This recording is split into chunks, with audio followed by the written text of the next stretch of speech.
एक स्त्री का अपहरण के लिए एक रावण को पुतला को जलाया जाता है, तो मैं उनका भी एविडेंस रखा हूं कि इंद्रदेव ने गौतम ऋषि का पत्नी अहिल्या को साथ बलात्कार किया, उसका दहन क्यों नहीं?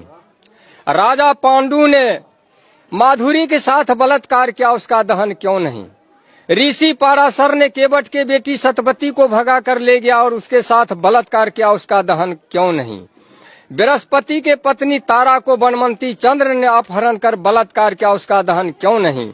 ब्रह्मा ने अपना पुत्री सरस्वती के साथ बलात्कार किया, उससे बेटी पैदा किया, उसका दहन क्यों नहीं? और इतना ही नहीं, राजा नरक के रानिया के साथ में कृष्ण ने जबरदस्ती दुर्व्यवहार किया, उसका दहन क्यों नहीं? और स्वयं के बहन सबोदरा के साथ कृष्ण ने जबरदस्ती दुर्व्यवहार किया, उसका भी तो दहन होना चाहिए। अब सोचिएगा, राधा और कृष्ण का रिश्ता क्या है?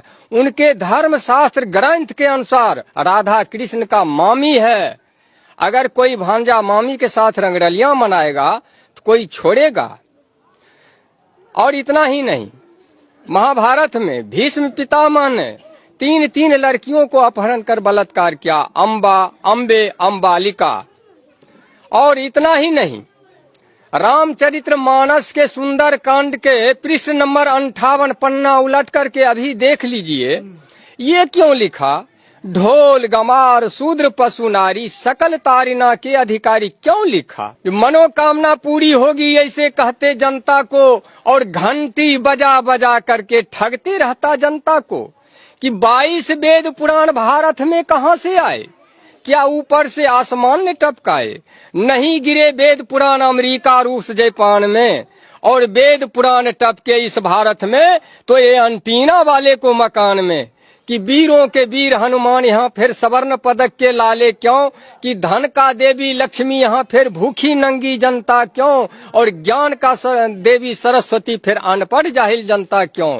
इन मनोवादियों ने हमारे 85% मूल निवासी भाइयों को भरमाया है।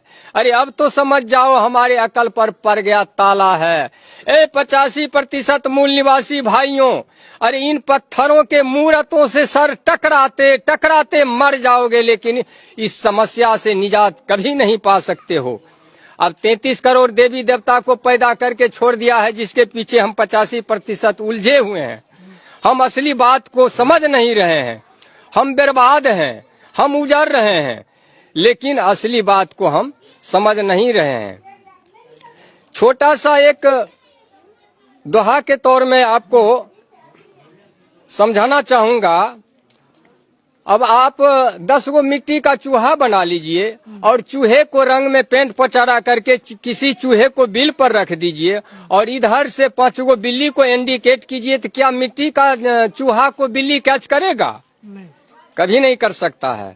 10 गो मिट्टी का खरगोश बना लीजिए और खरगोश के रंग में पेंट पचारा करके किसी झाड़ी में छुपा दें और इधर से 10 गो कुत्ता को इंडिकेट करें, क्या मिट्टी का खरगोश का कुत्ता कैच करेगा?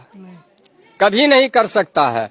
हम इतना ग्रेजुएट होते हुए मानव, पढ़े लिखे, डॉक्टर, वकील, इंजीनियर, प्रोफेसर, जज, कलेक्टर, IAS, APS हो करके भी हम माटी के हनुमान, शिव शंकर, दुर्गा, काली, पार्वती, लक्ष्मी, सरस्वती, गणेश बना करके रंग पेंट पचारा करके लंगोटा साया साड़ी ब्लाउज पहरा करके कल जोड़ करके गिराते हैं, हनुमान हम पे कृपा करो।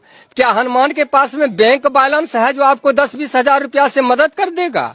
क्या लक्ष्मी, सरस्वती, काली के पास में लाइन प्रॉपर्टी है जो 10-20 बीघा जमीन को रजिस्ट्री कर देगा? इसका मतलब हम असल नकल को पहचान करने में हम उस कुत्ता और बिल्ली से भी गए गुजरे मानव हैं। साथियों, इस बात को समझना होगा।